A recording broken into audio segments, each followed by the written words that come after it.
Moi, j'ai appris avec joie cette initiative du chef de l'État.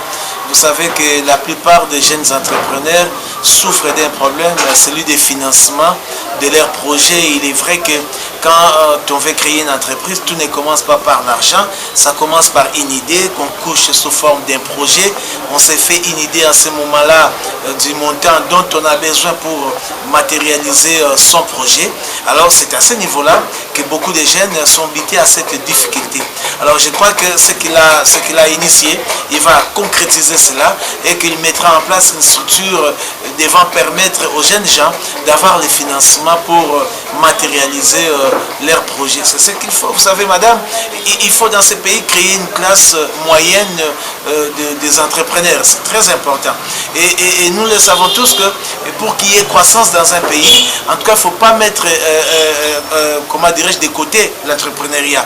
Les deux vont de pair. Donc l'entrepreneuriat et la croissance économique vont de pair. Nous le savons, quand nous disons croissance économique, c'est l'augmentation quantitative des agrégats économiques. Et parmi ces agrégats, il y a un qu'on utilise plus pour mesurer la croissance économique dans un pays, c'est le PIB. Or, dans ce PIB, quand nous prenons l'optique de la production, nous voyons l'ensemble de la production réalisée dans un pays au cours d'une période donnée et par des étrangers et par des nationaux. Alors, si les nationaux ont des projets qui ne sont pas financés, vous pouvez vous-même imaginer l'impact qui sera tout à fait négatif dans les jours à venir. Pour preuve, on a vécu ça, la croissance économique. Les Congolais n'ont pas palpé du doigt les effets positifs de cette croissance. Pourquoi? Parce que la plupart de ces entrepreneurs étaient étrangers, n'étaient pas congolais. Donc je crois que ce que le chef de l'État a eu comme initiative, vraiment il doit aller jusqu'au bout pour faciliter à ces jeunes entrepreneurs d'avoir au moins une structure sûre pouvant financer leurs projets.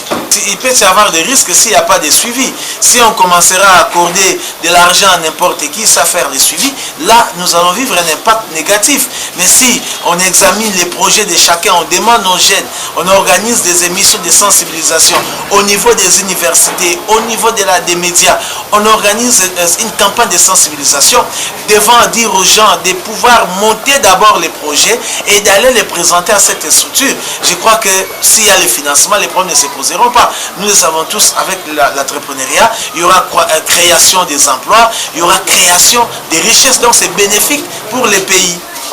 Bon, il est bien vrai que 65 membres du gouvernement, c'est quand même budgétif, ça il faut le dire, hein? Mais tout dépendra de la qualité du travail qu'ils vont nous présenter.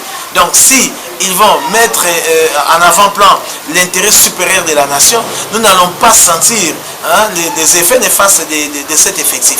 Mais s'ils vont y aller pour se servir, alors là il y aura des problèmes. Mais je crois qu'avec le président Fachi, il a dit que celui qui va être ministre cette fois-ci, il doit se mettre en tête qu'il vient pour servir. Et un serviteur, vous le savez dans la Bible, Jésus-Christ l'a dit, on lui a posé la question, qui est le plus grand serviteur. Il a dit, c'est celui qui est là pour servir les autres. Donc si ces ministres-là vont venir avec l'idée de servir le peuple congolais, je crois que nous tous nous serons satisfaits. Et pour ça, il faudrait qu'on mette un accent particulier sur la sanction. Parce que la sanction a toujours fait défaut dans ces pays. En commençant par Mobutu, en passant par Joseph Kabila, il y avait un problème de sanction. Il faut qu'on réhabilite la justice, que la justice fasse vraiment son travail. Et vous verrez que chaque ministre donnera le meilleur de lui-même. Et nous tous ici, nous allons tirer dividende de cet effectif.